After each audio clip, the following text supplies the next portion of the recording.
verses, amen, of meditation.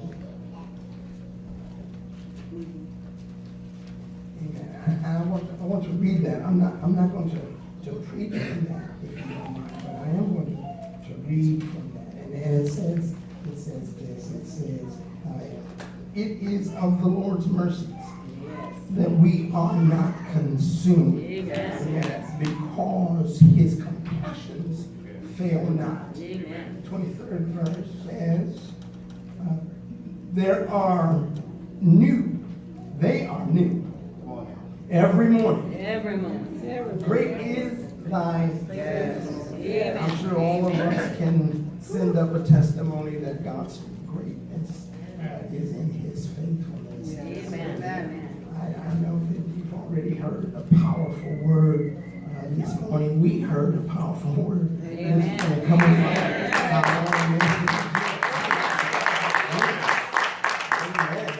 I said, Zion, if they vote for you, I'm voting for you. I say, Pastor, you get my vote. Amen. She really brought the word. Amen. So let me, because y'all don't like my jokes, so let me. Thank God I'm not a comedian.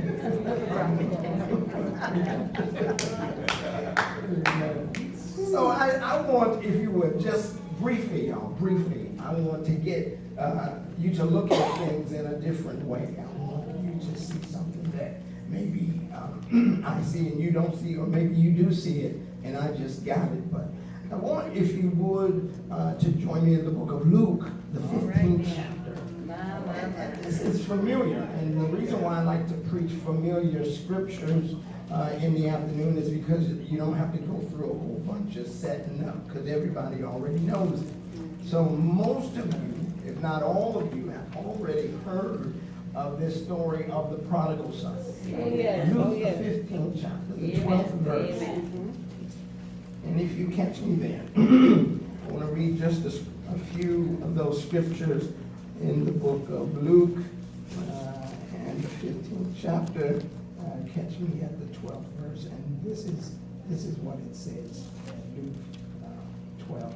It says, then the younger of them said to his father, Father, give me the portion of goods that falleth to me, and he divided them his living. And then it says in the 13th verse, it says, and not many days after the younger son had gathered all together and took a journey into a far country, and there wasted his substance with riotous living. 14, when he had spent all, there was a mighty famine in the land, and he began to be in want. And then in the 17th verse, it says, and when he came to himself, he said, how many hired servants of my father have bread enough and to spare, and I perish with hunger. 18th verse says, and I will arise and go to my father. Amen.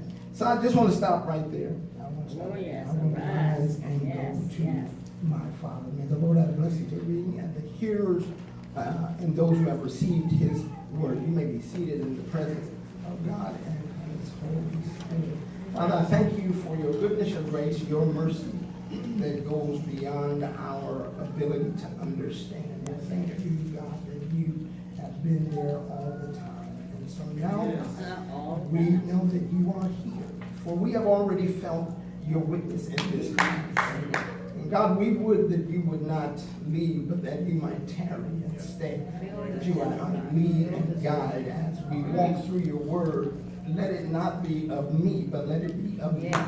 Hide me behind the cross, that they not hear my voice, that they not see my face, but that they hear you speaking. Speaking a word in this season, a word of life.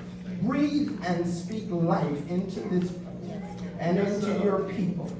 We wait patiently to receive that you have for us. God, we can't do anything without you. So now be in this place. Get your glory in this house. Move as a mighty rushing wind. Don't let us leave here the same way we walked in. that allow us to be changed. Hallelujah. Changed. I feel you already. Changed. By your Holy Spirit. We need you. We can't do anything without you. Now let the words of my mouth and the meditation of my heart be acceptable in thy sight, O Lord, my strength and my redeemer. Amen. Amen. Church say amen. Amen. So, our theme for today, as established by this great church, is celebrating with the faithfulness of God. Amen. Celebrating the faithfulness of God. Yes. I want you, if you would, as I have read from you from the book of Luke, and this is how the Holy Spirit works. God is able to bring you back. God is able to bring you back. Amen. So for those of you who weren't at Zion last week, Zion had its homecoming, and I preached in the morning, and I preached from 2 Timothy. And what I preached in that book is that there was a story about Paul causing Timothy to remember where he came from. All right, and in that story, there's a very familiar scripture where Paul tells Timothy, after he has discussed his lineage, he tells Timothy to stir up the gift. Come on. Yeah. Stir up the gift. That's right. Now, what that was about, what I tried to point out to the church down in Berryville over at Zion, what I tried to point out to them is that there were basically 2 points in that scripture that I wanted them to get. One was the giver of the gift. All right, son. And second is that there is a gift. There is a gift. There is a gift. You have a gift. You have a gift. Whether you found it or not, whether you know it or not, you have a gift, and your gift is from the giver, and the giver is, and this is it, y'all. This is it. If you get this, it doesn't matter if you don't hear anything else I say. If you get this, you might want to even just tell me to give benediction, and we can go home. Here's it. All things come from God. Yes, amen. All things. All things come from God. Look at your neighbor. Tell your neighbor, all things come from God. All things come from God. I want y'all to get y'all elbows ready to nudge your neighbor. Don't be doing some talking to your neighbor. If you're a grouchy sleeper, you better move down the pew, and you certainly don't get messed. So it is important. What is important is that we understand how imperative it is to know where you come from. This is one of the main themes that I preach and teach no matter where I go, is if you don't know where you come from, you will lose your ability to identify with how great you are. You're sitting next to greatness. You may not know it now, but you're sitting next to greatness. The person sitting next to you is full of the greatness that God has wrapped inside. Now, some of you in here, there's some divas in here. I see you. There's some divas and some divos. And I'm not talking, that's a different kind of greatness that I'm talking about. I'm talking about those of us who feel as though we don't know exactly what we're here for. I'm here to tell you that if you just hold on and wait just a few days longer, you're going to find out what you are really capable of. And I want to make sure that you hear it from my words, that there's something inside of you that you don't even understand how powerful it really is. Today is the day we celebrate homecoming. And I know what you got. Homecoming, church anniversary, pastor been here 28 years. Well, there's a lot in one day. I tell you, man, I'm trying to get it all in there if I can. Today we celebrate homecoming and church anniversary, 138 years here at Greater Mount Calvary. And I want you to know this, that this is a means of remembering the steps of your path.